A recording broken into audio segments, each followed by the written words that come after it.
Era la fría madrugada del 25 de enero de 2006, una hora en la que la mayoría de los habitantes de la vasta Ciudad de México se hallaba sumida en el profundo letargo del sueño. En los aledaños de un inmueble que se alzaba en la vibrante colonia Moctezuma, un joven, cuya identidad se preserva por razones de seguridad, fue testigo presencial de una escena que, en aquel instante, le pareció inusual, pero que más tarde adquiriría un significado trágico e irreversible.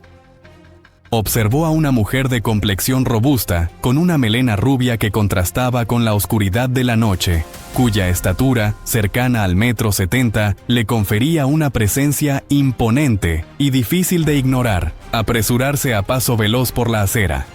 Vestía una blusa de un llamativo color rojo, una mancha viva en la penumbra. Aunque la mujer en cuestión no reparó en su presencia, para el joven, su figura resultó particularmente intrigante, casi como si una alarma interna se hubiese disparado en su subconsciente. Había seguido con atención los reportajes noticiosos durante varias lunas, un lapso de tiempo considerable durante el cual los crímenes inexplicables habían proliferado, por lo que una sombra de inquietud se apoderó gradualmente de su espíritu, arrastrándolo hacia una certeza funesta. La intuición le dictaba, con una voz clara y contundente, que algo anormal y profundamente perturbador acababa de suceder en ese vecindario aparentemente tranquilo. Pocos segundos después de aquel encuentro fugaz, impulsado por una premonición ominosa que se afianzaba con cada latido de su corazón, el joven se dirigió con paso resuelto hacia el apartamento de su arrendadora. Se trataba de una venerable dama de 84 años, a quien conocía cariñosamente como Ana María de los Reyes Alfaro. La relación entre ellos era afectuosa y profundamente respetuosa, cimentada en años de convivencia pacífica. Él, con un gesto de profunda consideración, le preparaba el desayuno cada mañana y a menudo compartían amenas conversaciones acerca del difunto esposo de ella, evocando recuerdos que dulcificaban el ocaso de la anciana. Inicialmente, al ingresar al hogar, nada parecía estar fuera de lo común. La estancia principal se encontraba en un silencio sepulcral y una pulcritud despejada que solía caracterizar la vivienda. Sin embargo, al avanzar por el pasillo y llegar al umbral de la cocina, una visión dantesca y aterradora lo paralizó en seco. El cuerpo inerte de Ana María yacía en el suelo, mostrando evidentes señales de una agresión brutal en la delicada zona de su cuello. La escena era escalofriante, un cuadro de horror que desafiaba la razón, y el shock, frío y paralizante, se apoderó de él por completo, robándole el aliento. Sin titubear, aunque con la mente aún procesando la magnitud del horror que se desplegaba ante sus ojos, el joven logró reunir la suficiente entereza para alertar a las autoridades a través de una llamada telefónica que marcaría el inicio de una nueva fase en la investigación. Al proporcionar la detallada descripción de la enigmática mujer que había visto escapar del lugar de los hechos, el silencio al otro lado de la línea telefónica se volvió ensordecedor, cargado de una tensión casi tangible. Era casi palpable que los oficiales, al igual que él, estaban conectando los puntos, tejiendo una red de sospechas que se había gestado durante meses, conscientes de que aquel testigo ocular podría haberse topado, cara a cara, con la sombra escurridiza que llevaban tanto tiempo persiguiendo en la inmensa vastedad de la metrópolis. Una criminal cuya identidad había sido, hasta ese momento, un misterio insondable, una figura casi legendaria en los reportes policiales, y cuya captura representaba no solo un avance en el caso, sino también un respiro para una ciudad sumida en la zozobra. La esperanza, aunque teñida de la tragedia del presente, comenzaba a germinar en los corazones de los investigadores. Si te sientes cautivado por estos profundos análisis que buscan dar luz a la oscuridad y te invitan a reflexionar sobre la naturaleza humana, te invitamos calurosamente a suscribirte al canal. Solo te tomará un instante, y tu valioso apoyo es lo que nos permite seguir desvelando estas crónicas que cuestionan la realidad. La historia de Juana Barraza Samperio, una mujer a quien el destino pareció condenar desde el preciso instante de su nacimiento, comenzó un viernes, 27 de diciembre de 1957, en el pintoresco y apacible municipio de Epazoyucan, Hidalgo, en el corazón geográfico y cultural de México. Su llegada al mundo estuvo irremediablemente teñida de desgracia.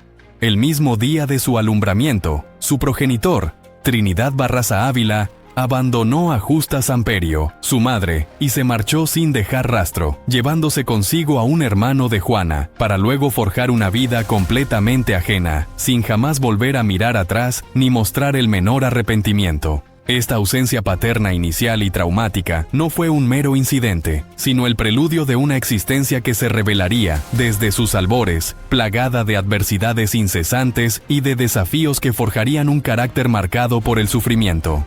Cuando Juana apenas contaba con 3 meses de vida, se trasladó junto a su madre a lo que entonces se conocía, de manera coloquial, como el Distrito Federal de México, una urbe en constante ebullición.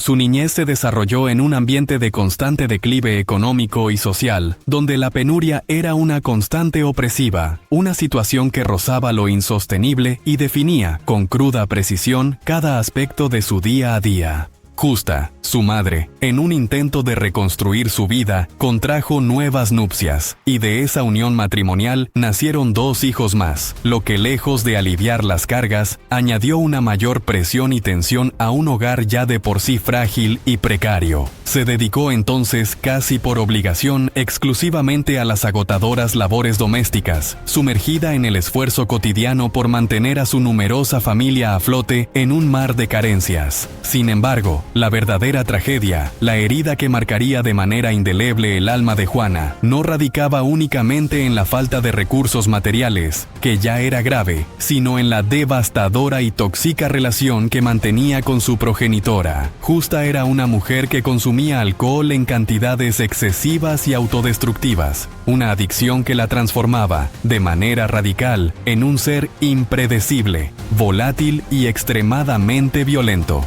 Las agresiones, tanto físicas como verbales, eran una constante en la vida de la pequeña Juana, a menudo sin motivo aparente o justificación alguna, dejando cicatrices que trascenderían la piel y se grabarían en su memoria. Llegó incluso al extremo de negarle el acceso a la educación formal, bajo la errónea y retrógrada creencia de que las mujeres no necesitaban formarse académicamente, pues su único rol legítimo en la sociedad era el de ama de casa, un destino que parecía sellado de antemano para la joven Juana, privándola de cualquier otra posibilidad de futuro. Este camino, tristemente predestinado y lleno de espinas, pareció confirmarse de manera brutal en los albores de su turbulenta juventud. Con apenas 12 años de edad, Juana fue forzada por su propia madre a acompañarla a la morada de José Hugo, un hombre de 26 años, amigo de copas y de malas intenciones, con quien Justa compartía veladas de excesivo consumo de alcohol.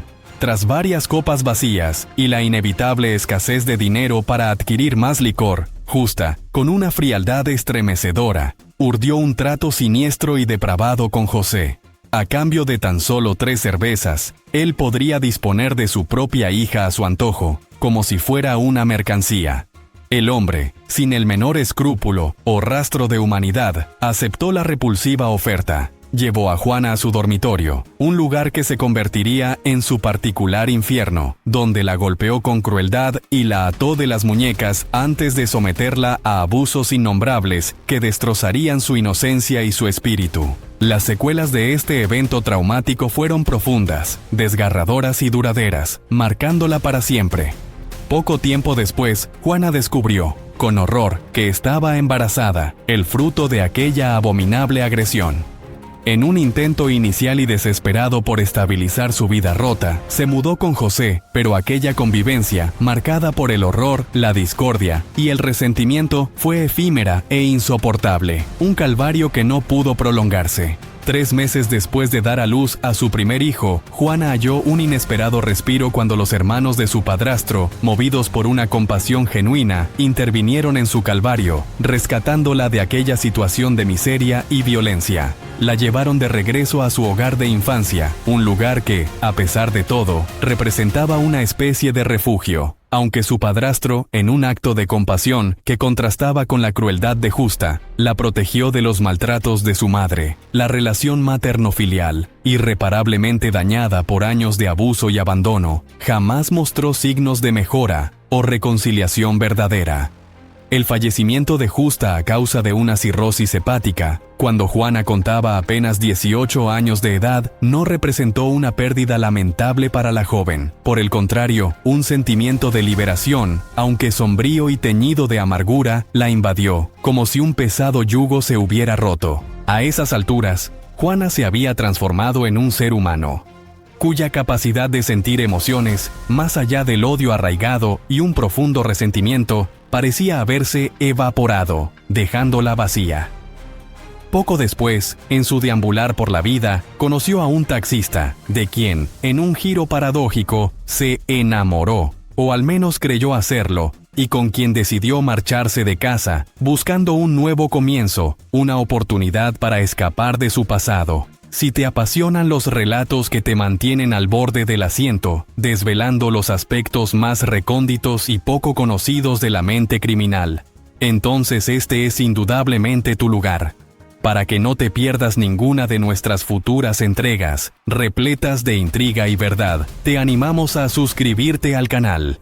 Tu apoyo incondicional es fundamental para que podamos seguir trayendo a la luz estos complejos expedientes y mantenerte al tanto de cada investigación. Sin embargo, esta unión, al igual que muchas otras en su vida marcada por la inestabilidad, resultó ser un vínculo tan pasajero como el viento. La relación con el taxista se desvaneció con el tiempo, dejando a Juana nuevamente a la deriva, y ella encontró consuelo, o al menos una nueva compañía, en una nueva pareja, un hombre dedicado al turbio negocio del tráfico de sustancias ilícitas. Durante esos años turbulentos, marcados por breves y a menudo tormentosos romances, Juana dio a luz a 6 hijos más, consolidando así su rol de ama de casa, tal como su madre había predicho de manera casi profética, un destino del que parecía no poder escapar, pero el destino le tenía reservado un giro inesperado y profundamente trágico: la misteriosa desaparición de su esposo bajo circunstancias extrañas e inquietantes, probablemente ligadas a las intrincadas y peligrosas redes del crimen organizado que operaban en la metrópolis. Esta situación la dejó con la ardua y abrumadora tarea de sustentar a su numerosa prole, ahora en solitario. Fue entonces cuando Juana se vio forzada, por la imperiosa necesidad, a buscar empleo para mantener a su familia. Aunque incursionó brevemente en el estudio de enfermería, nunca llegó a ejercer la profesión. Sus ocupaciones principales consistían en labores de limpieza y planchado para terceros, un trabajo humilde pero absolutamente necesario para la supervivencia. Todas las noches, en un acto de profunda desesperación y a la vez de una esperanza casi mística, Juana elevaba sus plegarias a la Santa Muerte, implorando una vida menos gravosa, un respiro en su incesante y agotadora lucha por la supervivencia y la dignidad. Y contra todo pronóstico, por un tiempo, su existencia pareció encauzarse, vislumbrándose un tenue atisbo de estabilidad económica y emocional que ella anhelaba con todo su ser. No obstante, la tranquilidad fue efímera, como un espejismo en el desierto de su vida, pues una nueva y devastadora tragedia golpeó su puerta con una crueldad despiadada. Su hijo, José Enrique, con tan solo 24 años de edad, fue asesinado a plena luz del día en medio de una violenta y absurda contienda entre pandillas. A pesar del inmenso dolor, de la inmensa desolación y del vacío irreparable que este suceso le causó, Juana, mostrando una resiliencia inquebrantable y una fuerza interior que asombraba, se negó rotundamente a rendirse ante la adversidad. Continuó trabajando con ahínco y encontró una nueva y peculiar forma de sustento vendiendo palomitas de maíz en los alrededores de los estadios donde se celebraban combates de lucha libre, un ambiente rudo y apasionado que, sin saberlo, la atraería hacia un camino impensado y completamente ajeno a su vida anterior, marcando un antes y un después en su trayectoria. Juana, dueña de una complexión corpulenta y una estatura superior a la media de las mujeres de su época, poseía una fuerza física considerable, una ventaja natural en el rudo mundo en el que ahora se movía. Fue en este entorno de gritos y adrenalina, donde la observó con atención a los luchadores en el cuadrilátero, que una revelación la golpeó con la fuerza de un rayo. Lo que observaba en el ring, el arte y la furia que desprendían aquellos gladiadores enmascarados, ella podría emularlo. Además, descubrió, en lo más profundo de su ser, que encontró en esta actividad una válvula de escape perfecta e inigualable para liberar la rabia contenida y el profundo resentimiento acumulados durante tantos años de sufrimiento silencioso, de desdicha constante y de traumas no resueltos. Así, sin dudarlo ni un instante, subió al ring y se integró al circuito libre de la capital, participando activamente en competencias que le permitían canalizar su agresión y su furia de una manera legitimada. Adoptó el seudónimo de la Dama del Silencio, un contraste poético y casi irónico con la furia desatada que desplegaba en cada combate, golpe a golpe. Su indumentaria se componía de un vistoso traje de colores rosa y blanco, complementado por una enigmática máscara de mariposa, símbolo de una metamorfosis oscura. Su habilidad innata y su férrea dedicación la llevaron a convertirse en luchadora profesional durante un periodo notable, ganándose el respeto de sus compañeros y del público. Durante un tiempo que pareció un espejismo de normalidad, la vida de Juana parecía haber encontrado un equilibrio precario, una tregua en su constante batalla. Descargaba su ira y frustración, esa amalgama de dolor acumulado, en la intensidad controlada del ring, donde cada golpe era una liberación, y con el dinero que obtenía de sus combates, con el sudor de su esfuerzo, lograba alimentar a sus hijos, brindándoles un sustento que antes le era tan difícil conseguir. Sin embargo, este periodo de relativa calma, de paz efímera, fue, como era de esperarse en su vida, dolorosamente breve. En el fragor de una de sus luchas más encarnizadas, Juana sufrió una grave y debilitante lesión en la columna vertebral, un golpe que la dejaría marcada para siempre. Al consultar a un especialista médico, recibió una advertencia inequívoca e incuestionable. Si continuaba con la lucha libre, con esa pasión que la consumía, corría el riesgo inminente de quedar inválida, de forma permanente, de perder la movilidad de sus extremidades. Ante esta cruda e ineludible realidad, Juana se vio obligada, con un dolor palpable, a retirarse del cuadrilátero, poniendo fin a su incipiente carrera como gladiadora. Un sueño truncado. Pero su espíritu incansable y su férrea voluntad no le permitieron quedarse de brazos cruzados, sumida en la inactividad.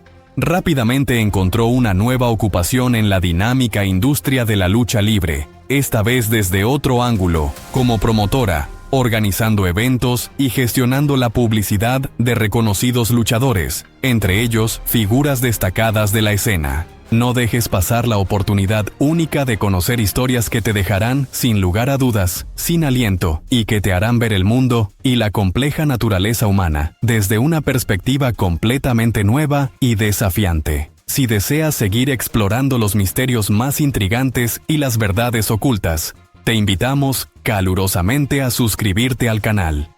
Tu valioso apoyo nos impulsa, día tras día, a seguir adelante con cada nueva investigación, en la búsqueda de la verdad. Después de dedicar una década, una porción significativa de su vida adulta, a la industria de la lucha libre, los ingresos que tanto le habían ayudado a sobrevivir comenzaron a declinar de manera alarmante. La demanda por sus servicios como promotora se redujo considerablemente, dejando su economía en un estado precario.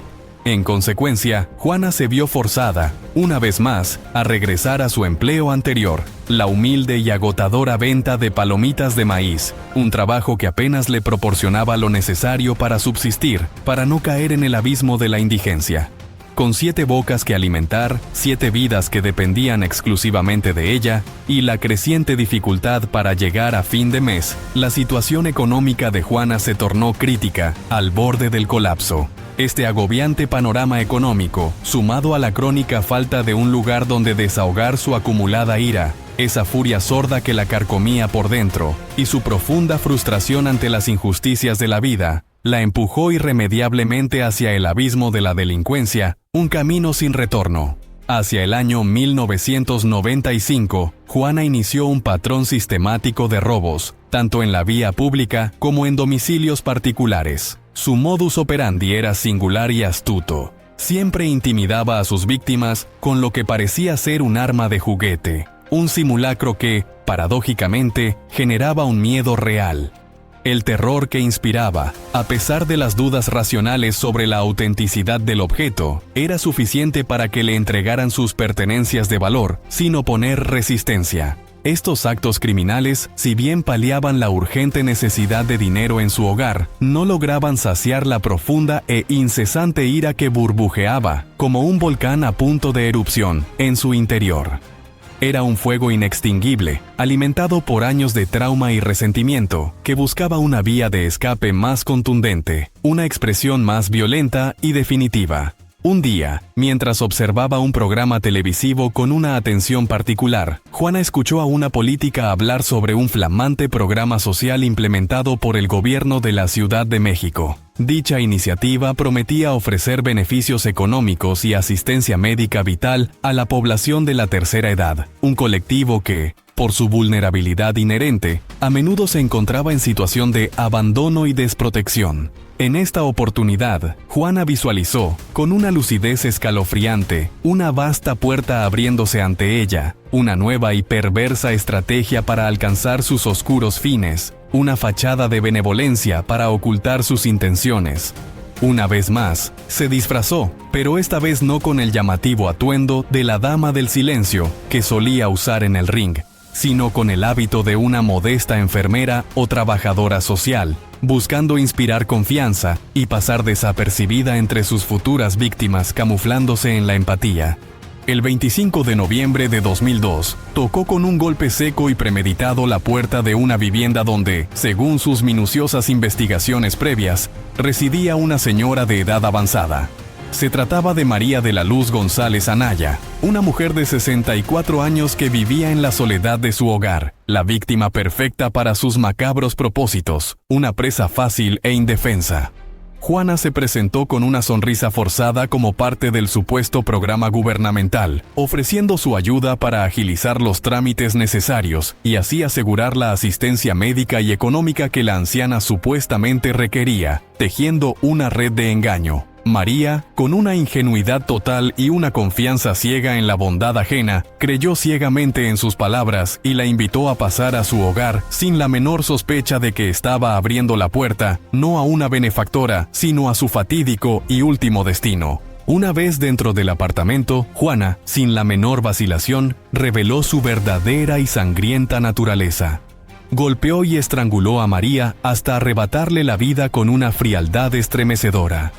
Tras cometer el brutal asesinato, procedió a revisar metódicamente los cajones del dormitorio en busca de dinero y objetos de valor, perpetrando un robo más que sumaba a su ya extenso historial delictivo. Sin embargo, un solo crimen, por muy atroz que fuera, no fue suficiente para aplacar sus instintos oscuros y su insaciable sed de violencia, esa pulsión destructiva que se había apoderado de su ser. Esta nueva modalidad de agresión, este método de depredación disfrazado de servicio social, se convirtió rápidamente en el perverso pasatiempo de Juana, su nueva forma de trabajo.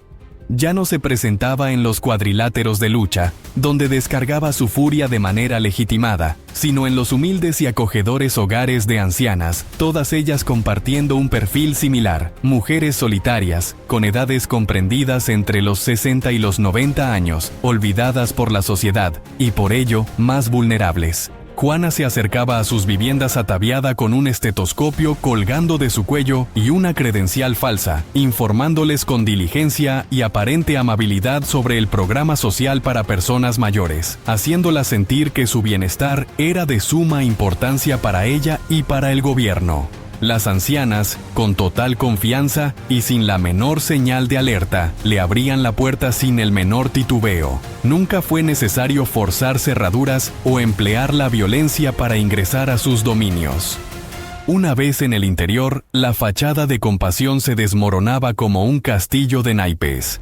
Las golpeaba inmediatamente con una crueldad inusitada, o las atacaba con armas punzocortantes que llevaba consigo, o las estrangulaba con lo que encontraba a su alcance, cuerdas, pañuelos de seda o incluso medias elásticas, demostrando una crueldad escalofriante y una sorprendente inventiva en sus métodos de asesinato, un patrón macabro que comenzaba a tejerse. ¿Te atreves a desvelar los secretos más profundos que acechan en las sombras de la historia criminal, aquellos que la sociedad prefiere ignorar? Si eres un espíritu inquieto, un buscador de la verdad, y sientes una curiosidad insaciable, no dudes en unirte a nuestra creciente comunidad. Te invitamos con entusiasmo a suscribirte al canal para que no te pierdas ninguna de las fascinantes historias que tenemos cuidadosamente preparadas para ti, revelaciones que te mantendrán al borde de tu asiento. Una vez consumado el crimen, una vez que la vida había sido arrebatada, Juana saqueaba metódicamente la vivienda, apoderándose de objetos de valor que le servían como trofeos y moneda de cambio, y huía de la escena sin preocuparse en lo más mínimo por borrar las huellas dactilares o los indicios de su presencia, confiada en su impunidad. Posteriormente, vendía los artículos robados en el clandestino mercado negro, financiando así su vida, sus oscuros impulsos y su sostenimiento económico. Juana operó con una impune libertad durante un considerable periodo de tiempo, perpetrando sus crímenes sin ser detectada, como un fantasma en la gran urbe. No fue hasta el año 2003, un año después de su primer asesinato conocido, cuando las autoridades capitalinas, alertadas por la creciente frecuencia de incidentes, comenzaron a percibir un alarmante patrón en los crímenes. Demasiados casos de homicidio, todos ellos producto de un modus operandi sorprendentemente similar, empezaban a acumularse en los expedientes policiales, encendiendo las luces de alarma. 6 de las víctimas asesinadas en el último año en la Ciudad de México eran personas mayores de 60 años, todas viviendo en soledad, y todas habían sido estranguladas, un detalle que, por su macabra consistencia, no pasó desapercibido para los forenses. Una característica perturbadora que captó la atención de los investigadores fue la ausencia total de rastros de piel bajo las uñas de los cuerpos, una señal que suele presentarse cuando la víctima se defiende con desesperación de su atacante. Esto sugería, con una frialdad inquietante, que ninguna de las ancianas había desconfiado de su agresor, lo que indicaba una premeditación y un método muy peculiar de ganarse la confianza, un arte del engaño llevado al extremo. El procurador de justicia de la Ciudad de México, ante la creciente y abrumadora evidencia que se acumulaba día tras día, llegó a la sombría e inquietante conclusión de que se enfrentaban a una mente excepcionalmente brillante, metódica y fría, un adversario formidable. Durante los periodos de enfriamiento entre cada asesinato, lapsos de tiempo que desconcertaban a los investigadores, el criminal se dedicaba con paciencia a ganarse la confianza de sus próximas víctimas, tejiendo una red invisible de engaño y macabra preparación, estudiando a su presa. Tras someter a rigurosas pruebas de cotejo las huellas dactilares halladas en las escenas del crimen, los detectives confirmaron la aterradora hipótesis que rondaba sus mentes. Se trataba de una única persona, un asesino en serie operando en la capital, que actuaba con una precisión escalofriante y una sistematicidad perturbadora. Lo más sorprendente y frustrante fue que ninguna de estas huellas coincidía con las registradas en las bases de datos policiales, lo que indicaba que se enfrentaban a un delincuente que nunca antes había sido fichado, ni siquiera por infracciones menores. Era, en esencia, un fantasma, una sombra indetectable que se movía a sus anchas por la ciudad. Las autoridades entrevistaron entonces a un gran número de testigos, personas que, por casualidad, habían logrado ver al autor huir de las escenas del crimen, con la esperanza de obtener alguna pista más concreta. Los relatos de estos testigos, asombrosamente, convergían en una descripción tan específica como perturbadora. Se trataba de una mujer de apariencia notoriamente masculina, con facciones duras, una espalda ancha y un cabello tupido y de tonalidad rubia. Su estatura, 1,70 m, y su edad, cercana a los 40 años, completaban el perfil que se comenzaba a dibujar. Sin embargo, la policía, aferrada a viejos paradigmas, se negaba rotundamente a aceptar, a priori, que el asesino pudiera ser una mujer. Para ellos, la lógica imperante en la criminología de la época era irrefutable y parecía dictar una única verdad. Se trataba de un hombre que se disfrazaba hábilmente con indumentaria femenina para cometer sus crímenes, un actor macabro que buscaba despistar a las autoridades. reforzaban esta convicción errónea argumentando que las víctimas habían sido estranguladas, un acto que, según su razonamiento obsoleto, exigía una fuerza física considerable, superior a la que, en su opinión prejuiciada, una mujer podría poseer. La investigación prosiguió su curso durante un tiempo, sumida en la oscuridad de la confusión y el error, sin que se vislumbrara siquiera un sospechoso claro.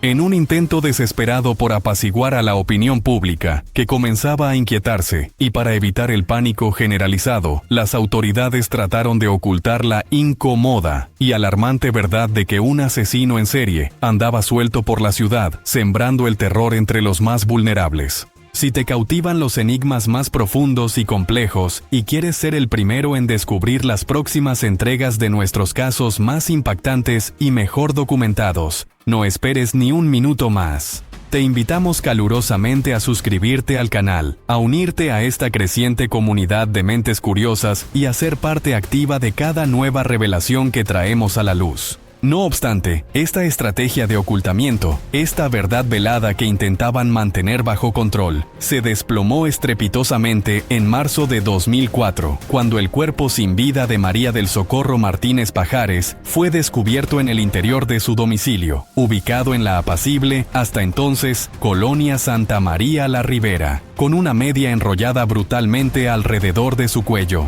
Con esta nueva víctima, que se sumaba a una lista ya aterradora, el número total de fallecidos ascendió a la alarmante cifra de 13 en menos de un año, y la noticia de esta ola de crímenes se propagó como un reguero de pólvora, incendiando cada rincón del país y generando un pánico generalizado y una sensación de inseguridad palpable entre la población. Juana, mientras tanto, gozaba de una libertad absoluta para continuar con su sangrienta cosecha de crímenes, pues la policía estaba lejos, muy lejos, de siquiera sospechar de su verdadera identidad, cegada por sus propios prejuicios. La dama del silencio seguía siendo, para las fuerzas del orden, una sombra invisible, inatrapable, una leyenda urbana macabra. Las autoridades, por su parte, se encontraban sumidas en una agitación constante, en un frenesí de investigaciones y especulaciones. La tranquilidad casi insolente de Juana contrastaba drásticamente con la angustia y desesperación que consumían día y noche a las fuerzas del orden, quienes veían cómo la credibilidad de las instituciones se desmoronaba. La comunidad LGTBIQ+ de la capital de México, en un acto de justa indignación y de legítima protesta, levantó fuertes y resonantes voces contra el gobierno, que, de manera irresponsable y a través de los medios de comunicación controlados, los señalaba injustamente como posibles sospechosos, basándose únicamente en sus preferencias íntimas y su estilo de vida, sin pruebas ni fundamentos. Esta acusación, además de ser infundada y completamente gratuita, generó un profundo resentimiento y un estigma social injusto que caló hondo en el colectivo. Los programas televisivos, los diarios sensacionalistas y el periodismo en general fueron también blanco de acusaciones por su alarmante sensacionalismo mediático, por utilizar el caso como un pretexto para estereotipar negativamente a un sector de la población ya vulnerable y marginado, alimentando el prejuicio. Incluso, y con una crueldad inaudita que demostraba la falta de respeto hacia las víctimas y hacia la gravedad de los hechos, se le acuñó un apodo despectivo al asesino: el mataviejitas, un término que se popularizó rápidamente y contribuyó a la trivialización del horror. Presionadas por la insistencia incesante y la creciente ira de los ciudadanos, quienes exigían resultados inmediatos, las autoridades iniciaron una serie de detenciones arbitrarias, capturando a cuanto criminal de menor cuantía se cruzara en su camino, sin un criterio claro, en un intento desesperado por mostrar una falsa eficacia y calmar las aguas. El primer sospechoso, o más bien, el primer chivo expiatorio que cayó en la redada policial, fue un exconvicto de nombre Alejandro Obando. Este hombre había irrumpido en el hogar de una anciana de 63 años con la intención de abusar de ella, un acto execrable pero ajeno al patrón de asesinatos. Tras un forcejeo violento en el que la víctima se defendió con bravura, logró besarla, momento en que la mujer, en un acto de desesperación y pura adrenalina, le mordió la lengua con tal fuerza que provocó que el asaltante huyera aterrorizado, dejando una marca de su pánico. A pesar de que las huellas dactilares de Obando no coincidían de ninguna manera con las encontradas en los anteriores crímenes y de que en ningún momento había intentado asesinar a la señora, las autoridades, en su afán desmedido por dar un cierre rápido y mediático al caso, lo capturaron y anunciaron triunfalmente a los cuatro vientos que el asesino en serie había sido por fin puesto tras las rejas, respirando un efímero aire de victoria. Sin embargo, la macabra ola de fallecimientos no se detuvo. El número de víctimas siguió ascendiendo, desmintiendo de forma brutal las afirmaciones oficiales y sumiendo a la población en una creciente sensación de desamparo e inseguridad, haciendo evidente la incompetencia policial. Si te fascina la crónica negra y anhelas estar al tanto de las historias más impactantes y mejor investigadas que desafían la comprensión humana, no hay un mejor lugar que este. Te invitamos encarecidamente a suscribirte al canal y a formar parte de nuestra creciente comunidad de apasionados por la verdad que, a menudo, se esconde tras los más oscuros crímenes. El 1 de abril de 2004, la Procuraduría del Poder Judicial, en medio de una creciente y asfixiante presión mediática y social, anunció con gran bombo y platillo una nueva detención. Se trataba de Araceli Vázquez García, una mujer de 39 años que utilizaba una astuta y bien orquestada estratagema. Se hacía pasar por enfermera o asistente de un programa social capitalino para infiltrarse en los domicilios de ancianas, y una vez dentro, con la confianza ganada, les sustraía su dinero y objetos de valor. La habían interceptado con un reloj y un anillo de considerable valor, y la investigación posterior reveló que estas joyas pertenecían, sin lugar a dudas, a una señora de 81 años que había sido brutalmente asesinada tiempo atrás. Araceli, acorralada por la abrumadora evidencia de los robos, aceptó más de 20 cargos relacionados con el hurto, pero se declaró inocente del homicidio de la anciana, negando con vehemencia la acusación más grave. Las autoridades, consumidas por la desesperación y la necesidad imperante de cerrar el caso para devolver la tan ansiada tranquilidad a una población aterrorizada, procedieron a sentenciarla sin pruebas concluyentes.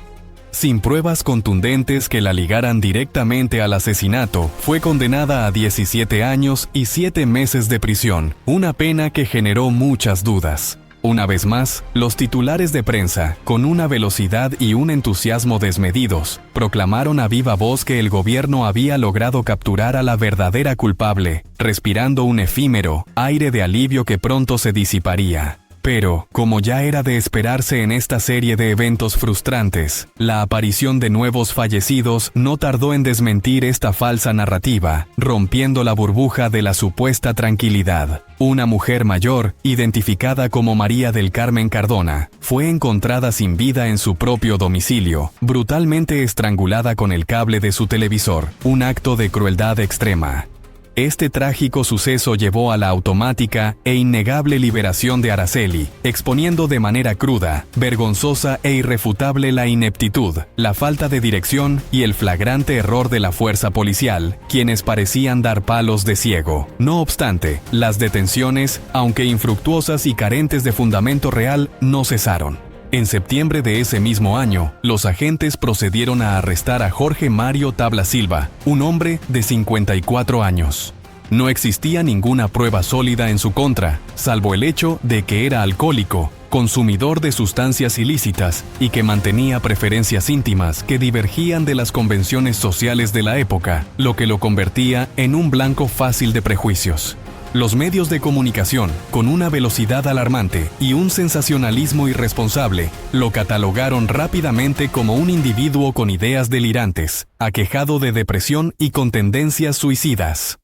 En suma, el chivo expiatorio perfecto, que las autoridades estaban buscando con tanto ahínco y desesperación para dar un cierre. La dependencia lo señaló como el responsable del estrangulamiento de María Amparo González Alcira en la unidad modelo de Iztapalapa, un crimen ocurrido en 1998. Adicionalmente, le adjudicaron la muerte de María Eu González Nogués, una anciana de 76 años, en la Colonia del Valle, un crimen que había tenido lugar en el año 2003, sumando acusaciones sin pruebas firmes. Jorge Mario Tabla Silva fue sentenciado a una pena desproporcionada de 61 años y 9 meses de prisión.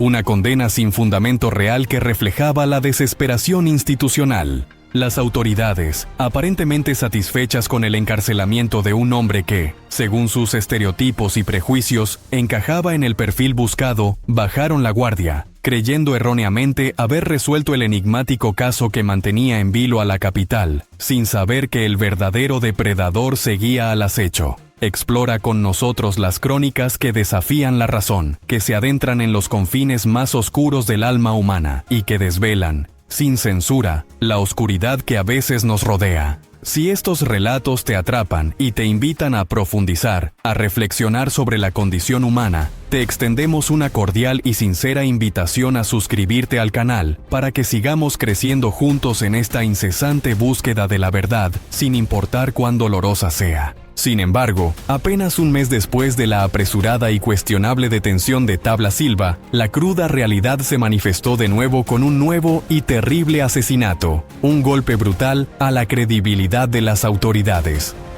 Los vecinos de la colonia tabacalera descubrieron el cuerpo sin vida de Ana Reina Rentería, evidenciando que el patrón de crímenes no solo no se había detenido, sino que persistía con una crueldad metódica. Era evidente que el verdadero asesino se estaba burlando, con una crueldad pasmosa y una confianza inaudita, del mismísimo gobierno y de sus instituciones, que no hacían más que dar pasos en falso y sumirse en un laberinto de errores, decisiones equivocadas y prejuicios. Aunque el gobierno intentó justificarse, arguyendo que ya habían capturado al culpable y que los crímenes recientes eran obra de imitadores, nadie creyó este insostenible relato, que carecía de lógica y de pruebas. La presión social se intensificó dramáticamente durante el año 2005, alcanzando niveles críticos de indignación y desconfianza. Ante la imposibilidad de contener la indignación popular y la palpable sensación de impunidad, la Procuraduría General de Justicia decidió renovar y mejorar sustancialmente sus investigaciones con la urgente misión de encontrar, de una vez por todas, al escurridizo Mataviejitas, quien ya acumulaba la alarmante cifra de 24 víctimas en su macabro e impresionante historial criminal, una estadística que helaba la sangre. Los investigadores, ya despojados de sus prejuicios iniciales y con la mente más abierta a nuevas posibilidades, se abocaron con renovado esfuerzo a la búsqueda de nuevas coincidencias en los casos que pudieran ofrecer alguna pista, esperando encontrar un hilo del que tirar, algo que los acercara al verdadero asesino. Fue entonces cuando notaron un detalle peculiar y potencialmente revelador que había pasado desapercibido hasta entonces. 3 de las ancianas víctimas poseían una copia de una famosa pintura de 1888, titulada Niño en chaleco rojo, obra del renombrado artista francés Paul Cézanne. Este hallazgo les llamó poderosamente la atención, estableciendo una posible conexión, especialmente porque varios testigos que habían visto huir al criminal señalaban consistentemente que usaba una blusa roja, un color que de repente cobraba un significado inquietante. Otra observación significativa hecha por los investigadores fue que algunas de las víctimas eran de origen español, un dato que, aunque interesante y anómalo, no aportó, en ese momento, una dirección clara a la búsqueda. Era evidente que debían pensar en algo más ingenioso, una estrategia completamente diferente que rindiera frutos tangibles y les sacara del estancamiento. Con este propósito en mente, confeccionaron meticulosamente un retrato robot y un busto de arcilla, basándose en la sorprendente cantidad de 140 testimonios de testigos oculares, cada uno aportando un fragmento del rompecabezas. Esta representación, que buscaba dar un rostro al miedo, fue presentada en una conferencia de prensa con gran fanfarria y esperanza de progreso, pero la sociedad, lejos de verlo como un avance significativo, lo consideró un gasto innecesario de recursos públicos, lo que alimentó aún más la frustración y la desconfianza hacia las autoridades. Para intentar calmar la situación y ofrecer una apariencia de control, la policía desplegó una vasta y ambiciosa red de prevención. Cientos de policías encubiertos se esparcieron discretamente por las calles de la ciudad, mimetizándose con la rutina diaria. La mayoría se apostó en parques, en zonas frecuentadas por ancianos y en un acto desesperado que rozaba lo éticamente cuestionable. Incluso se pagó a ancianas para que actuaran como carnada, esperando que el asesino cayera en la trampa fatal. Interrogaban a cualquiera que se les acercara o que tuviera un comportamiento sospechoso, pero los resultados eran mínimos, casi nulos. Finalmente, de manera repentina e inexplicable, los asesinatos cesaron. Las autoridades respiraron aliviadas, convencidas de que el presunto asesino se había quitado la vida por miedo a ser descubierto. Pero en realidad, era solo cuestión de tiempo para que volviera a atacar, confirmando que su supuesta tranquilidad era una mera quimera, una ilusión peligrosa. En un mundo rebosante de intriga, de sombras y de misterios sin resolver que desafían nuestra lógica, te invitamos, con una curiosidad insaciable, a ser un buscador incansable de la verdad junto a nosotros. Si te apasionan las historias que revelan lo inconcebible, lo que se esconde más allá de la superficie, te animamos fervientemente a suscribirte al canal. Juntos, desvelaremos los enigmas más oscuros y complejos que nos rodean, uno a uno, sin miedo a la verdad. Lejos de la preocupación que imaginaban las autoridades, Juana Barraza continuaba su vida cotidiana con una aparte normalidad, una fachada de rutina que ocultaba sus oscuros secretos. El 25 de enero de 2006, Juana se levantó como de costumbre, con la rutina arraigada, preparó el desayuno para sus hijos y una vez que estos partieron hacia la escuela, la siniestra mujer salió de su casa para ofrecer sus servicios como empleada doméstica, manteniendo así su fachada de persona común y corriente, una táctica de camuflaje social. Alrededor de las 11 de la mañana, Juana caminaba por la calle José Gasso, en la familiar colonia Moctezuma, cuando su mirada, siempre atenta a su próximo objetivo, se posó en una mujer de 84 años, la misma Ana María de los Reyes Alfaro, quien regresaba de hacer unas compras, visiblemente encorvada por el peso de sus bolsas, vulnerable e indefensa. Juana, con un gesto fingido de amabilidad, una sonrisa vacía, se acercó para ofrecerle ayuda con sus pesadas cargas y acompañarla hasta su hogar, tejiendo su trampa. La venerable señora, con una inocente confianza y sin una pizca de sospecha, aceptó la ayuda y guió a Juana hasta su apartamento, sin saber, en su bondad, que estaba sellando su propio y fatal destino, abriendo la puerta a su asesina. Una vez en el interior del departamento, Juana, continuando con su elaborada estratagema de engaño, le comentó a Ana María que se dedicaba a ofrecer servicios de lavado y planchado, una excusa para extender su presencia.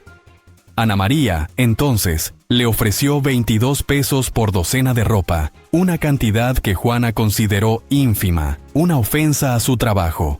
Ante su queja, la anciana, refunfuñando con cierta exasperación, la provocó con un comentario despectivo y humillante, diciéndole que era una gata, y que las gatas siempre pretendían ganar demasiado dinero, sin reconocer su valor.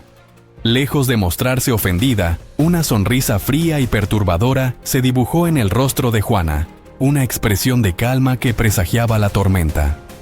Con una calma que helaba la sangre, tomó un estetoscopio que se encontraba sobre una mesa cercana, un objeto que, irónicamente, se utiliza para salvar vidas. Se colocó sigilosamente detrás de la anciana y con el cordón de caucho del instrumento médico, rodeó su cuello con una rapidez letal, apretando con una fuerza despiadada e implacable hasta dejarla sin aliento, hasta arrebatarle el último hálito de vida, sin remordimiento alguno. Tras cometer el terrible crimen, Juana siguió su habitual modus operandi. Saqueó el apartamento, apoderándose de todos los objetos de valor que encontró, con una frialdad calculada. Mientras huía del lugar del crimen, con el pulso acelerado pero la mente fría, Juana se topó fortuitamente con un joven, quien la observó de arriba abajo con una mirada inquisitiva y persistente, una mirada que se grabaría en su memoria. Ella pasó a su lado, indiferente, sin prestarle la menor atención o importancia, ignorando por completo que aquel hombre era el inquilino de la mujer cuya vida acababa de arrebatar, el destino entrelazando sus hilos. El joven, al entrar al edificio minutos después, empujado por una ominosa premonición, descubrió el cuerpo sin vida de Ana María en el piso de la cocina, confirmando sus peores temores con una visión de horror. Inmediatamente, y con la voz temblorosa, llamó a la policía y proporcionó una descripción minuciosa y detallada de la responsable, un testimonio clave que cambiaría el rumbo de la investigación. Los agentes, al escucharla con atención, identificaron que las características descritas coincidían perfectamente con el busto realizado meses atrás, esa representación física que había sido objeto de burla y escepticismo, un intento fallido por identificar al asesino. Las sirenas se encendieron, rasgando el silencio de la ciudad con su ulular penetrante, y una patrulla policial persiguió a Juana durante un largo y tenso trayecto hasta que finalmente lograron interceptarla y capturarla, poniendo fin a su reinado de terror en las calles. En la comisaría, le tomaron las huellas dactilares, un procedimiento estándar que, en este caso, revelaría una verdad impactante. Para asombro y estupefacción de todos los presentes, estas coincidieron, sin lugar a dudas, con las huellas encontradas en las escenas de los crímenes anteriores, disipando cualquier sombra de incertidumbre. Finalmente, las autoridades tenían en sus manos, ni más ni menos, que a la verdadera asesina, la escurridiza y temida Mataviejitas, que había aterrorizado a la capital mexicana durante años.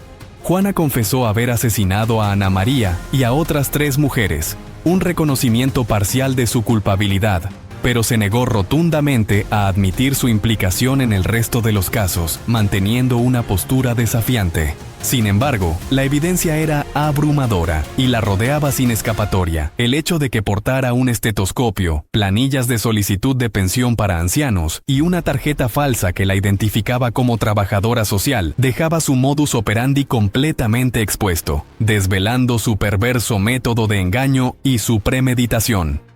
Además, las huellas dactilares halladas en todos los lugares de investigación anteriores la implicaban de forma irrefutable, sin dejarle escapatoria posible, sellando su destino criminal. No te quedes con la duda que roe la mente. Descubre la verdad que se oculta sigilosamente detrás de cada titular, de cada noticia escueta, y sumérgete con nosotros en análisis profundos, meticulosamente investigados, que te dejarán pensando y cuestionando todo lo que creías saber.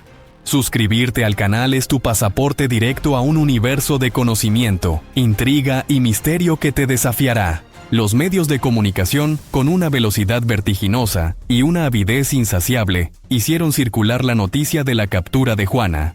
Sin embargo, una gran parte de la población, ya escéptica y desconfiada, consideraba que el hecho de haberla descubierto en el acto significaba, en realidad, que la policía no había logrado un verdadero avance en la investigación, sino que se había tratado de una mera casualidad fortuita.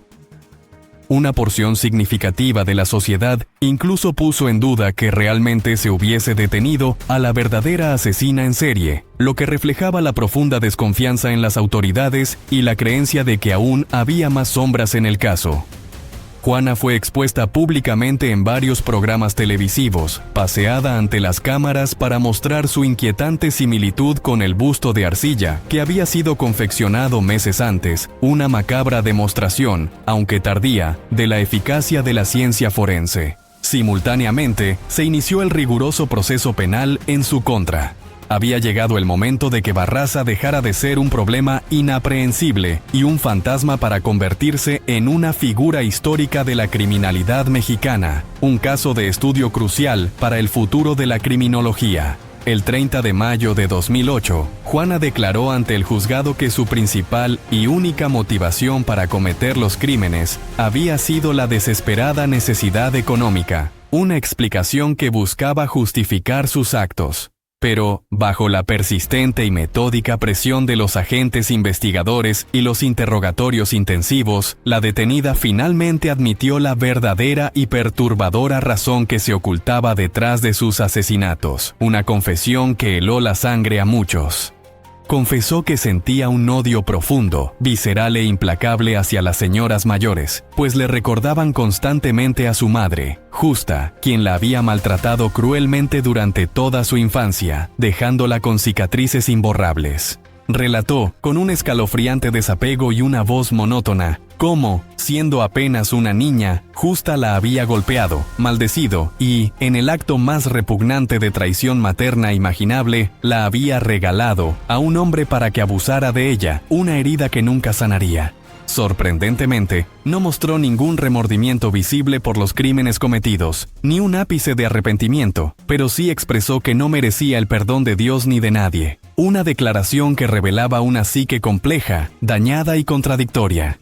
La fiscalía la acusó de un total de 48 crímenes, aunque solo una parte de estos pudo ser probada con pruebas contundentes y fehacientes. Juana fue sentenciada a una pena imponentemente larga y ejemplar de 759 años de cárcel por el asesinato de 16 mujeres, cuyas edades oscilaban entre los 60 y los 85 años, y por 12 robos agravados que complementaban su historial criminal.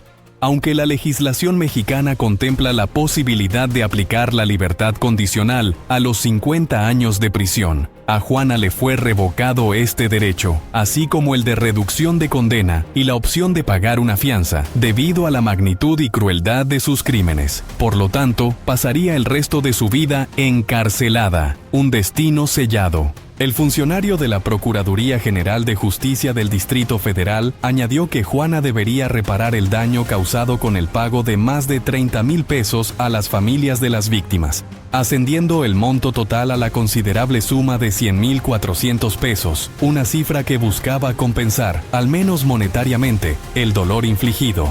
Ante esta imposición económica y moral, Juana reaccionó con una furia desmedida y una indignación que no ocultó. Se mostró en total desacuerdo y solicitó formalmente presentar una apelación, aferrándose a cualquier resquicio legal. Aseguró, con una voz firme y desafiante, ser una persona honesta y honrada, que respetaba a las personas de la tercera edad y que no iba por la vida quitándole la vida a viejitas, como se decía popularmente, negando su monstruosidad. Su repentino y drástico cambio de narrativa, que buscaba desvincularse de la imagen de asesina de ancianas, captó inmediatamente la atención de los psicólogos forenses, quienes vieron en ello un patrón de comportamiento. Tras un análisis exhaustivo y numerosas entrevistas, la diagnosticaron, de manera concluyente, como una psicópata, un perfil que explicaba su aparente falta de empatía, su frialdad ante el sufrimiento ajeno y su total ausencia de remordimiento, características clásicas del trastorno. El derecho de apelación le fue denegado de forma definitiva e inapelable, y Juana Barraza fue aprisionada en la cárcel de Santa Marta Acatitla, donde comenzaría una nueva y peculiar etapa en su singular vida, lejos de la libertad, pero no del protagonismo. De la misma manera que ingresó en el sistema penitenciario con un estruendo mediático, su historia también se adentró en la cultura popular y el folclore criminal. Desde el año 2008 se han producido numerosos episodios de series de televisión, como El Buen Samaritano y la aclamada Mujeres Asesinas, donde actrices de la talla de Norma Angélica y Leticia Perdigón se metieron en la piel de Juana, recreando su impactante figura y su macabra leyenda. También se realizaron decenas de documentales y canciones que exploraban su vida turbulenta y sus crímenes atroces, un testimonio de la fascinación pública y morbosa que generaba su figura. Adicionalmente, el caso trascendió las fronteras nacionales de México, llegando incluso al extranjero e inspirando un capítulo de la aclamada serie estadounidense Mentes Criminales, lo que demostró el alcance global de su notoriedad. Juana Barraza llegó a tener su propio libro. El reconocido escritor Víctor Ronquillo publicó Ruda de Corazón, un reportaje novelado que narra con detalle escalofriante los asesinatos que cometió, profundizando en la compleja y oscura psique de la criminal. La prensa la visitó en varias ocasiones en prisión, y Juana, siempre dispuesta a ser el centro de atención, se mostró abierta a conceder entrevistas, utilizando los medios para reafirmar su versión de los hechos. La cruel asesina, que alguna vez fue célebre en el ring de lucha libre, se transformó en una verdadera estrella en todo el continente. Su fama dentro de la prisión era tan grande como lo era fuera, generando un culto a su personalidad. Siempre la acompañaban 2 o 3 reclusas que actuaban como sus guardaespaldas personales y asistentes, un claro indicio de su poder e influencia dentro del penal, de su capacidad para manipular y controlar su entorno, incluso tras las rejas. Contradictoriamente a su comportamiento en libertad, donde era una depredadora, en la cárcel siempre se mostró muy tranquila, incluso llegó a dar clases de baile a otras presas y estableció su propio y exitoso puesto de tacos, adaptándose a su nuevo entorno con una extraña normalidad. Sus días dentro del penal, lejos de ser un castigo abrumador, no hicieron más que mejorar en ciertos aspectos, o al menos se tornaron más llevaderos de lo que se esperaría de una asesina en serie. En el año 2015, después de haber pasado 9 años tras las rejas, Juana experimentó una nueva y peculiar faceta del amor, o de lo que ella consideraba tal. Se enamoró de un recluso llamado Miguel Ángel, de 74 años, quien también cumplía una condena por asesinato, una conexión que parecía forjada en la oscuridad. Intercambiaban extensas y románticas cartas, un reflejo de su insólita conexión y de la búsqueda de afecto incluso en un entorno tan hostil. Fue así como contrajeron matrimonio en una emotiva boda colectiva, celebrada junto a otras 48 parejas de la cárcel, en un evento que se festejó con comida y música, una breve pausa en la dura realidad penitenciaria. No obstante, este matrimonio, al igual que sus anteriores relaciones en libertad, fue efímero. Duró apenas un año.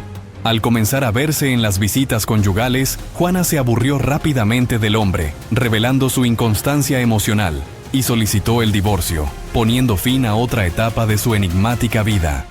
Actualmente, Juana dedica sus días a cocinar y a conceder entrevistas, las dos actividades que paradójicamente más disfruta en su reclusión. Jamás ha mostrado el menor arrepentimiento por sus numerosos crímenes ni un atisbo de culpa, y mantiene la firme creencia, casi una ilusión delirante, de que algún día, por alguna inexplicable razón, se demostrará su inocencia, una convicción que roza la delirante negación de la realidad.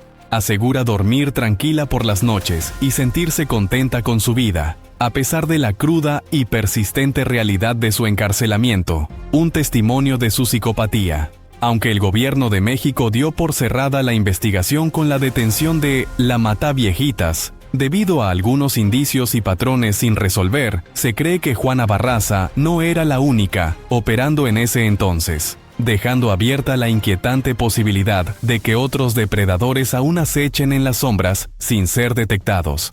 Juana Barraza ha admitido algunos crímenes, una pequeña fracción, pero no todos los que le fueron imputados, manteniendo una postura selectiva de su culpabilidad. Ella sigue mencionando, con insistencia y un tono de víctima, que fue utilizada como un chivo expiatorio para dar un cierre al caso, a pesar de que numerosos objetos pertenecientes a las personas asesinadas fueron hallados, de forma irrefutable, en su domicilio. Este caso fue, sin duda alguna, un hito trascendente en la historia criminal del país, debido a que pocas veces se había presenciado algo de tal magnitud, crueldad y singularidad, que puso en jaque a la sociedad entera. Así concluye una de las crónicas más oscuras y fascinantes de la historia criminal de México, un relato que nos obliga a mirar de frente a los abismos insondables de la condición humana. La mente humana, en su inmensa y perturbadora complejidad, siempre nos sorprenderá con sus profundidades más temibles. Pero este no es el final de nuestro viaje. Queda mucho por desvelar en los anales del crimen. No permitas que la verdad permanezca oculta en las sombras.